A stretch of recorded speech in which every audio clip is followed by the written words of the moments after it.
تعمیر کر رہے ہیں تو دیہاتوں کے اندر جو ہے مسجد کے تعمیر کرنے کے ساتھ ساتھ امام اور مؤذن کا بھی انتظام کریں، ورنہ کئی مساجد ایسے ہیں بغیر امام اور مؤذن کے، اس کے اندر بھینسیں بندھی ہوئی ہے، جانور بندھے ہوئے ہیں، مسجد ہے، اللہ کا گھر ہے، باندھنے والے مسلمان۔ اس طرح سے جمعہ کے اندر نمازیوں کی تعداد ہوتی ہے نا، کوشش کرے کہ بھائی پانچوں وقت کی جو نمازیں ہیں اس کی تعداد بھی جمعہ کی طرح ہو جائے۔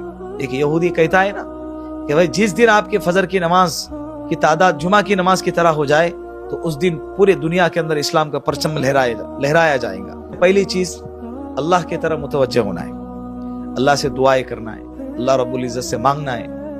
آج ہمارا مسئلہ کیا ہے معلوم ہے کہ ہم نے اللہ سے مانگنا چھوڑ دیا ہے۔ مفتی سلطان کے بیانات کے لیے مفتی سلطان آفیشل کو سبسکرائب کریں۔ الرحمن الرحیم انما یعمر مساجد اللہ من آمن باللہ والیوم الآخر۔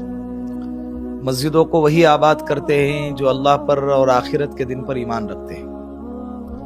آج ملک ہندوستان کے اندر مسلمان مسجدوں کو لے کر بڑے پریشان ہیں۔ پہلے دیگر علاقوں کی خبریں آتی تھی، اب ہمارے اپنے قریبی علاقوں کے اندر بھی ایسی خبریں آنی شروع ہو گئی۔ اللہ حفاظت فرمائے مسلمانوں کی، مسلم اداروں کی، مساجد کی، مکاتب کی، مدارس کی، خانقاہوں کی اللہ حفاظت فرمائے۔ سب سے پہلی بات تو یہ میں مسلمانوں سے کہنا چاہتا ہوں کہ دیکھیں مساجد یہ اللہ کے گھر ہوتے ہیں۔ ساری دنیا کے اندر سب سے پاکیزہ، سب سے پسندیدہ اللہ کو اگر کوئی جگہ ہے تو وہ مسجدیں ہیں۔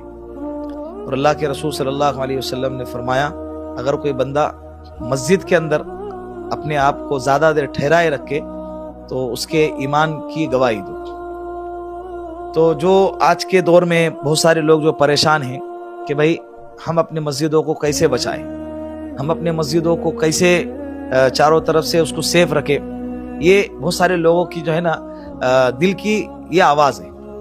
تو میں اس عنوان پہ کچھ آپ لوگوں سے باتیں کرنا چاہتا ہوں۔ اگر آپ کو یہ باتیں اچھی لگی تو میری گزارش ہے کہ آپ اس کو دوسروں تک شیئر کریں، تاکہ ہو سکتا ہے کہ آپ کے شیئر کرنے کی وجہ سے دوسروں کو نفع ہو جائے، لوگ اس پر عمل کرنے والے بن جائے اور آپ کو بھی اس کا ثواب مل جائے۔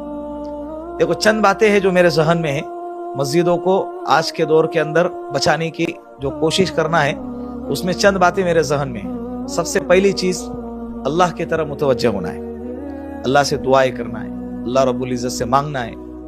آج ہمارا مسئلہ کیا ہے معلوم ہے کہ ہم نے اللہ سے مانگنا چھوڑ دیا ہے۔ مخلوق سے مانگیں گے، گڑ گڑائیں گے، مخلوق سے ڈریں گے، مخلوق کے سامنے اپنی عرضی رکھیں گے، لیکن نہیں رکھیں گے تو اللہ کے سامنے نہیں رکھیں گے۔